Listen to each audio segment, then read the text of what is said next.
Oui, ça m'a plu, même si j'ai pas beaucoup trouvé. J'étais dans l'esprit, disons.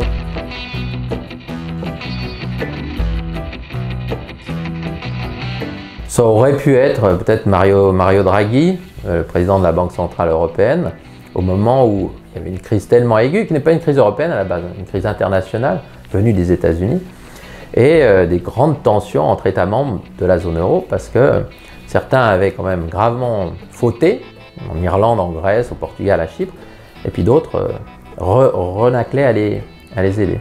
Et donc je crois que les institutions européennes, peut-être Mario Draghi, peut-être Jean-Claude Juncker, ont insisté à ce moment-là pour dire qu'il fallait faire ce qui était nécessaire pour sauver l'euro, parce que sinon ça entraînerait tout l'édifice dans sa chute. Oui, donc ça aurait pu être aussi Angela Merkel, c'est elle d'ailleurs, donc c'était la bonne réponse, mais vous voyez, j'étais sur les responsables de l'Union européenne.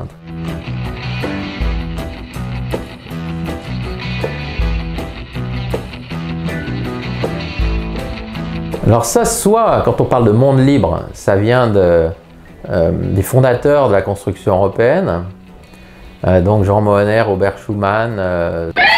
C'est Jean Monnet. Excellent.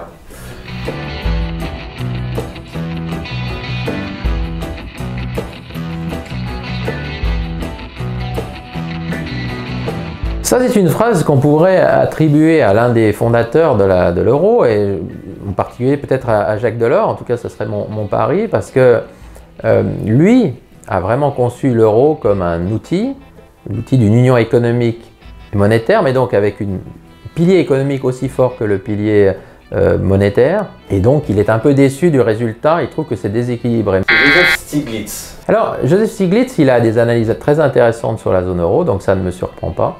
Simplement, c'est vrai que peut-être il plaque sur l'Europe des schémas économiques qui malheureusement ne s'y appliquent pas. La zone euro, ce n'est pas une zone monétaire optimale, hein, comme on dit en économie. C'est vrai, parce que notamment, il n'y a pas un budget suffisant. C'est pour ça qu'il faudrait le créer, c'est peut-être en bonne voie. Il n'y a pas de mobilité de la main-d'œuvre en cas de crise ou de choc asymétrique, comme on dit. Et donc, c'est vrai que lui, avec des préceptes économiques, il porte un regard plus critique, je dirais, que les opinions publiques européennes qui, elles, malgré tous les défauts de l'euro, veulent bien le garder.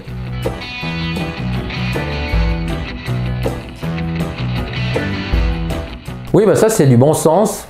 Ça aurait pu être Christine Lagarde, ou en tout cas un responsable soit américain, soit d'organisation internationale. Mais ça pourrait être la patronne du FMI, parce que c'est elle qui s'assure de la stabilité économique et financière mondiale. Et je crois que ça c'est une vérité d'évidence. Un pays qui sortirait de la zone euro a la possibilité de le faire. La Grèce a failli le faire. C'est parce qu'il n'a plus accès au marché, et donc il n'a plus accès à des financements, et il rebat sa monnaie. C'est possible. C'est un divorce. Mais comme tout divorce, c'est coûteux. Ça n'empêche pas les gens de divorcer.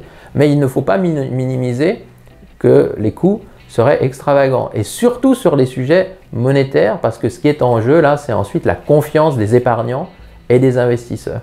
Donc, je ne sais pas qui a dit cela. C'est Krugman qui a dit ça. Oui, bah, c'est un autre prix Nobel, hein, je crois, et qui sait de quoi il parle en l'espèce. J'en ai trouvé qu'un. Voilà.